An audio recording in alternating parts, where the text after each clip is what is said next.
आज আমি একটা চিংড়ি মাছের রেসিপি ভাপা রেসিপি করে দেখাচ্ছি। ভাপাটা করতে আমি 200 গ্রামের মতো চিংড়ি মাছ নিয়েছি। বড় বড় চিংড়ি মাছ, এটা ভালো করে ধুয়ে ছাড়িয়ে আমি ওটাকে রেডি করে নিয়েছি। এতে আমি দিয়ে দেব পেঁয়াজ, একটা মাঝারি সাইজে পেঁয়াজ কুচিয়ে নিয়েছি, একটা টমেটো কুচিয়ে নিয়েছি, আর এর সাথেই আর কি আমি এটাকে দিয়ে দেবো। এর সাথে দিয়ে দিচ্ছি। তারপরে এটাকে মাখতে হবে। তারপরে আমি একটু লবণ, একটু জিরের গুঁড়ো আর একটু হলুদ দিয়ে আমি এটাকে মেখে নেব। আর আমি এর জন্য বেটেছি সর্ষে, সাদা সর্ষে, কালো সর্ষে আর কয়েকটা কাজু বাদাম, কাঁচা লঙ্কা, এই হলো আমার পেস্ট করে নিয়েছি। এটাকে আমি শিলে বেটে নিয়েছি। এই যে আমার মশলা, এটা ওর সাথে আমি ঢেলে দিলাম। চিংড়ি মাছটাকে আমি আগে ভালো করে সুন্দর করে মেখে নেব। এতে আমি সর্ষের তেল দেব। সর্ষের তেল আমি 3 চামচ মতো দিয়েছি, কিন্তু একটু বেশি হবে 3 চামচের, কিন্তু আমি 3 চামচই সর্ষের তেল দিয়েছি। এটাকে ভালো করে সুন্দর করে ম্যারিনেট করে নিতে হবে। ভালো করে এমনি করে করে দেখো, যত সুন্দর করে ম্যারিনেটটা হবে তাতে চিংড়ির টেস্টটাও ভালো হবে। আর আমার মশলাগুলো ভালো সুন্দর করে মাখা হয়ে যাবে। পুরো আর কি চিংড়িটাকে মেখে এমনি করে বাটার সাথে আমি কাঁচা লঙ্কাও 3 পিস কাঁচা লঙ্কা বেটে নিয়েছি সর্ষের সাথে। এবারে এগুলো ভালো করে আমার মাখা হয়ে গেল। 5 মিনিটের জন্য একটু রেখে দিয়েছিলাম। এবার একটা আমি ঢাকার টিফিন বক্স নিলাম। এই টিফিন বক্সের মধ্যে পুরো পেস্ট আমার চিংড়ি মাখাটা ঢেলে দিয়ে দিচ্ছি। ভাপা করব, এই জন্য ঢাকা আর কি টিফিন বক্স নিয়েছি। এবারে কারোর যদি এরকম টিফিন বক্স না করতে পারো, কিন্তু কোনো একটা বড় বাটিতে দিয়ে ভালো করে সুন্দর করে মুখটাকে ঢাকা দিয়ে করা যায়।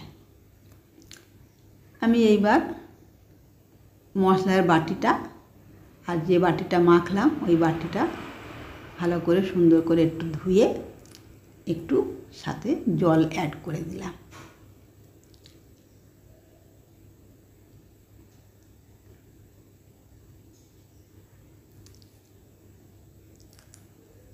তারপর ভালো করে ওটাকে জল সমেত পুরো আমি চিংড়ি মাছটাকে সুন্দর করে এটা সমান করে মেখে চাপা দিয়ে দিলাম।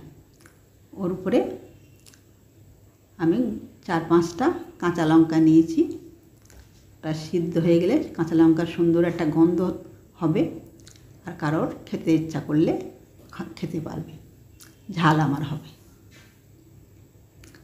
এবারে ঢাকনাটা দিয়ে ঢাকা দিয়ে দেওয়া, সুন্দর করে টাইট করে ঢাকা দিয়ে দিতে হবে, যাতে ভেপারটা বাইরে না বের হয়ে যায়।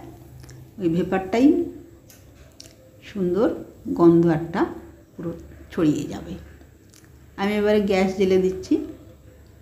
গ্যাস জ্বেলে আমি পাত্রটা ডোবানোর মতো আমি একটু ফ্ল্যাট পাত্র নিয়েছি, যেটা আমার ওই টিফিন বক্সটা বসানো হয়ে যাবে। তাতে একটু জল দিয়ে দিচ্ছি। জল দিতে হবে এমনভাবে যাতে ফুটলে জল যেন টিফিন বক্সের ভিতরে ঢুকে না যায়, সেই রকম মতো জল দেওয়া। দিয়ে জলটা গরম হয়ে যাবে। প্রথম থেকেই ওটা টিফিন বক্সটা বসিয়ে দিলে ধীরে ধীরে টিফিন বক্সটাও গরম হয়ে যাবে।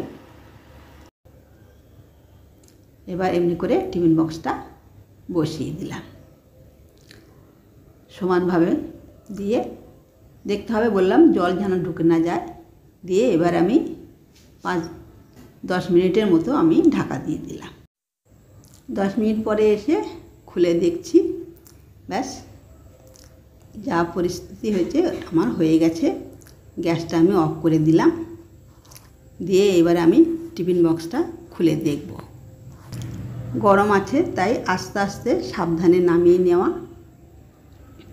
নিয়ে এইবার ঢাকনাটা খুলে দেখছি। গরম আছে তাই একটু ধীরে সুস্থে খুলতে হবে। এটা আমার টাইট ঢাকনা, গরম হয়ে গেলে ঢাকনা আরও টাইট হয়ে যায়, তাই এটা সাবধানে খোলা। ব্যাস আমার ভাপা সম্পূর্ণ রেডি। এবারে গরম গরম ভাতে দারুণ খেতে লাগবে, দারুণ একদম দেখতেও হয়েছে, সুন্দর গন্ধও বের হয়েছে। তোমরাও এমনিভাবে তৈরি করো, অবশ্যই খেতে ভালো লাগবে। এই এক পদ দিয়েই গরম ভাত খাওয়া কমপ্লিট হয়ে যাবে।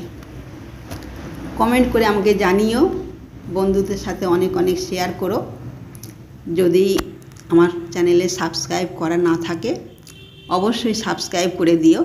আবার নতুন কোনো রেসিপি নিয়ে তোমাদের সাথে কথা হবে। সম্পূর্ণ ভিডিওটা দেখার জন্য ধন্যবাদ। ভালো থাকো, সুস্থ থাকো, আবার কথা অবশ্যই হবে।